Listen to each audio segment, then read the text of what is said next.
I was 40 weeks, 2 days. Okay. Did my curb walks, my doula. I had a doula that I was working with, and she had told me, she's like, okay, you can start pumping like a couple of times a day, just like get your body to like try to collect some colostrum. So I did that. I took a shower, and like immediately after my water broke. And it's funny, you're waiting around that whole period for like labor to start. And then all of a sudden when it does, you're like, oh no, what do I do? Like, what do I do now? How am I not prepared for this? So I was, were you having contractions or your water broke first? I had contractions the week before. So much that I was in the tub. I had the doula at the house. I thought I was going into labor kind of a week prior. Okay. She was like, that was just early labor. Your body just went into early labor. And then I kind of had them inconsistently throughout the week, but really intently, like the Friday before she came, I was like, it's happening. Like, it's go time. And so they increased really rapidly, and then they just kind of stopped. But then when I had my next check, I had been a couple centimeters dilated. So it was just like my body getting ready. Yeah, for sure. You had like prodromal labor. But I didn't really have contractions like consistently before my water broke. Okay. My water broke, and everyone, or actually one particular friend had warned me. She said, hey, when my water broke and I went to the hospital, no one believed me. Every single person was like, are you sure you didn't pee your pants? Like, describe it to me. It's like, apparently there's a skepticism. And so you call and you're like, my water broke. And immediately they will describe it to me. Like, what happened? Are you sure you didn't pee yourself? So I was so grateful for that little nugget, because like right off the bat, you're in a position of kind of questioning your own experience or what you were feeling in your body. So, right, I think that's what's so great about podcasts like this, or even just doulas, is they can give you that knowledge so that you can feel confident in the experience you're having in your body. Yeah. But I had wanted to labor at home longer. When my water broke, the liquid wasn't clear. Okay. So they said, hey, normally we let you hang out at home, but we want you to come in just so we can make sure, there's nothing to worry about. So, like dried my hair, like didn't rush by any means.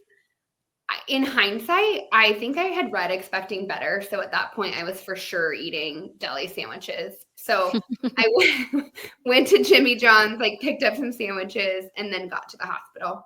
And this was like, I think, right off the bat where my doula had influenced my experience. She's like, hey, they're going to want to put an IV in you the second you get there. You do not have to say yes. Like, you're going to have an IV in you for the foreseeable future. Like, just say, I'm not ready yet. Like, can we wait until later?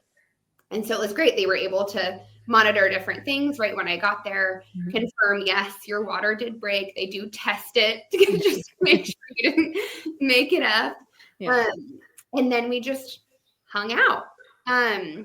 This is again where I think everyone has a different experience. My doula wasn't there quite yet. And they said, hey, you're not really progressing yet. There's just a pill like called misoprostol we can give you just to like help like move things along. And I think it had been a couple of hours at that point. And so I was like, okay, because I had always heard about Pitocin, like don't do Pitocin if you don't have to, or, but they had like kind of positioned miso as it's not as intense, it'll just help things move along.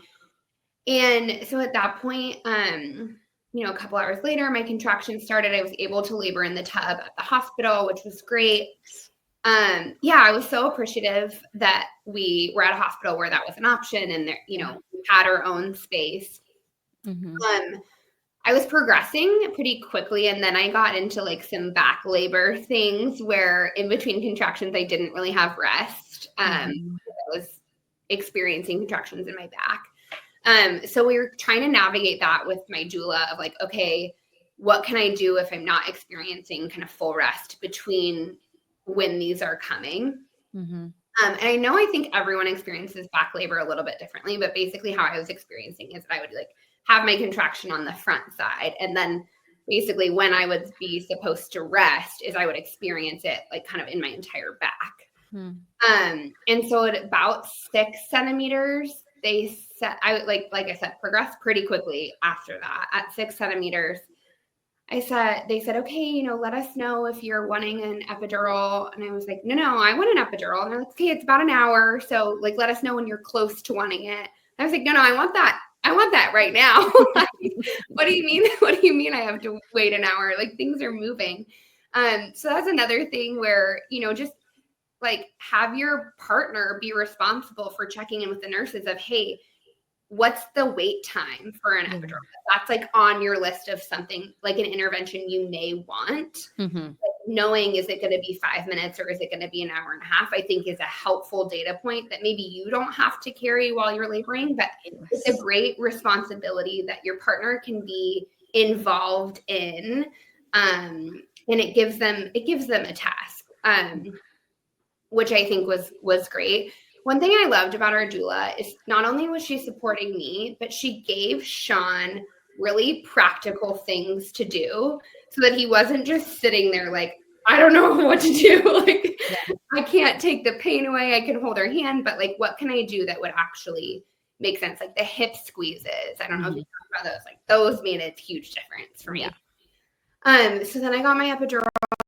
I was really grateful I could still move with my epidural, which was really awesome.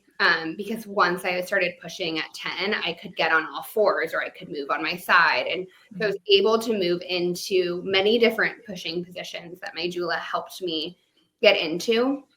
So I got from 0 to 10 probably over the course of like 9 hours, like about that average of like hour per centimeter ish. Okay. So we're kind of in the middle of the night when I start pushing.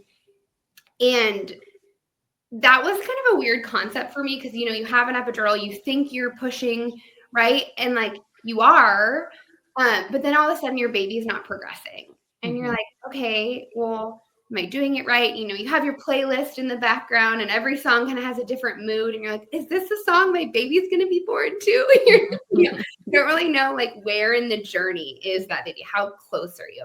So we're really, really close, crowning, and my baby's shoulder is just stuck.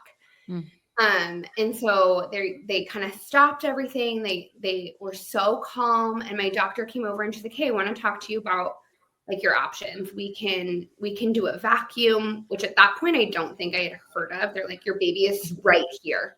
Yeah. Vacuum we use when like your baby is right here. And it's just like an opportunity for us to get a little bit more momentum to just like get him out. Like we don't usually use that if your baby's not close. Or if we don't feel like it's something. And she's like, we can do that. I think she said 3 times. She's like, we can do it 3 times. And then that's that. So I looked at my doula and my doula was like, yeah, absolutely. Right. Like, and she said, but I just need to like start thinking about it. If we don't get it on the 3rd try, that does mean we're going to need to go do a C-section.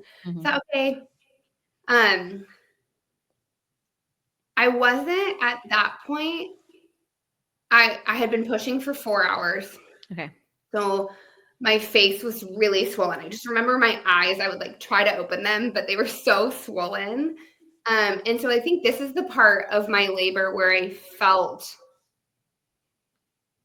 maybe a little bit like claustrophobic of, okay, I had done everything I had expected to happen to this point had happened. Everything I imagined so far had gone as I had imagined. And at this point, before like going into my labor, I had talked to my doula and I talked to friends, and so many people gave me the advice, go in with an idea of the birth plan you want, but hold it with open hands. Because the more that you're set on it going a certain way, the harder it will be to process an alternative outcome. Yeah. And so I knew that. I was like, okay, I want to be healthy. I want this baby to be healthy.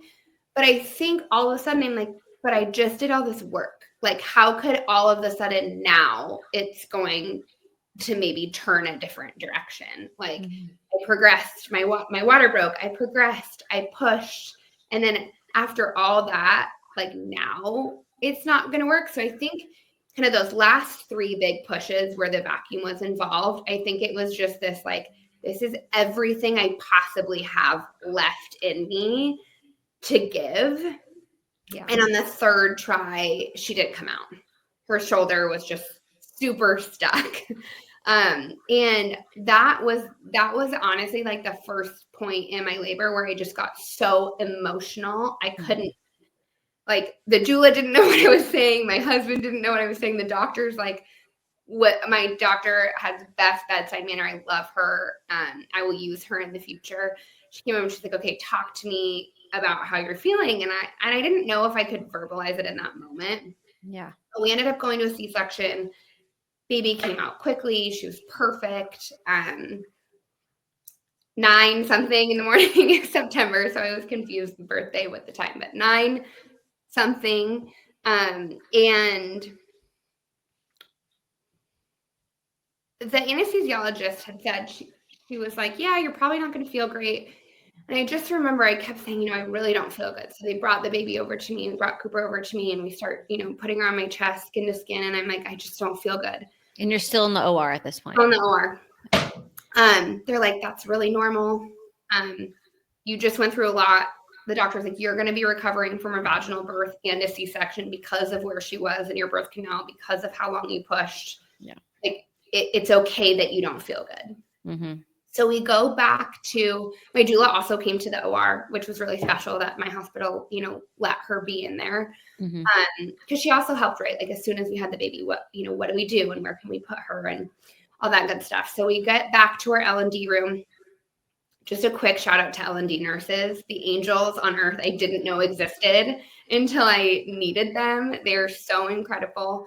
Yeah. And again, it's like this, it's now, we've tried nursing a couple of times. Like, they're like, just rest, like, you just rest. And I just, like, I remember, like, I wasn't loud about it, but I just being like, I really don't feel good. And I don't know why that saying kept coming up. And then all of a sudden, I said a sentence that didn't make sense. And my doula kind of was confused and looked at my husband, said something about Iowa. I don't know what, like, shout out to Iowa. Mm-hmm. And my doula was like, what's she talking about? And he goes, I don't know. She's never been to Iowa. Like, so we like, and immediately, because of our doula, because of her training, honestly, just, I feel like she just felt, she tells the story. She's like, I literally heard God tell me go, like, and I ran into the hallway. And within 15 minutes, I was back in surgery. So since she was born at 9 to 12, I had been hemorrhaging internally.